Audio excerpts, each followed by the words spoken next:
School থেকে বাড়ি ফিরে খেয়ে দিয়ে উঠতে উঠতে বেলা 5টা বেজে যাচ্ছে, সন্ধে হয়ে যাচ্ছে। তাই বিকেলের খেলাটা আর হচ্ছে না মিঠাইয়ের। তাই আজ সকালে তাড়াতাড়ি উঠে মায়ের সাথে একটু মর্নিং ওয়াক করতে বেরিয়েছিল। আর ও যেদিন সকাল সকাল উঠে পড়ে আমার সাথে বেরোয়, আমার রান্নাঘরে একটু তাড়াহুড়ো লেগে যায়। তাড়াতাড়ি করে মর্নিং ওয়াক থেকে ফিরে এসে আগের দিন রাত্রে ভিজিয়ে রাখা আরএলবি চয়েসের ডিটক্স ওয়াটার মিক্সটা ছেঁকে এক গ্লাস গরম করে খেয়ে নিলাম। ইনস্ট্যান্ট এনার্জি পাই আমি সকালবেলা এই ড্রিঙ্কটা খাওয়ার পর। সারাদিন এই ডিটক্স ওয়াটারের 1 লিটার আর তার সাথে একটা হেলদি ডায়েট আর দুবেলা একটু হাঁটাহাঁটি করে কিন্তু খুব ভালো রেজাল্ট পেয়েছি আমি। ওজন তো নিয়ন্ত্রণে আছেই, ডাইজেস্টিভ সিস্টেমটাও কিন্তু ইমপ্রুভ করেছে প্রচুর পরিমাণে, আর স্কিনটাও বেশ হেলদি হয়েছে আগের থেকে। একদিকে রান্না, একদিকে ওকে একটু পরিয়ে সকাল সকালে একটু আলু সেদ্ধ ভাত, ঘি আর ডিম ভাজা, বেগুন ভাজা দিয়ে ওকে স্কুলে যাওয়ার আগে খেতে দিয়ে আটা মেখে রুটি করে নিয়েছি। ওর স্কুলের টিফিন আর আমার সকালে জলখাবারটা একসাথেই করব।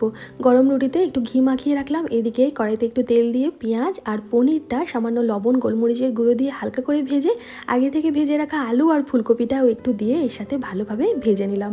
এরপর রুটির মাঝ বরাবর এটা লম্বালম্বি দিয়ে একটু শশা কুচি দিয়ে রোল করে স্কুলের টিফিনে মিঠাইয়ে দিয়ে দেবো। এর সাথে একটু আপেল দেবো আর একটু ড্রাই বেরিজ দেবো, সাথে 1 বোতল জল তো আছেই। কেমন লাগলো টিফিন আইডিয়াটা জানাবেন। আর ওর যেটা টিফিনে যাচ্ছে সেটাই আমার জল খাবারে থাকবে, শুধু এর সাথে 1 কাপ চা যোগ হবে, যেটা আরএলবি চয়েসের বেলি ফ্যাট ডিটক্স টি। এত রিফ্রেশিং, এত ভালো, যারা খেয়েছেন তো জানেনই সকাল বিকেল দুবেলা খেলে যে কতটা উপকার পাওয়া যায়।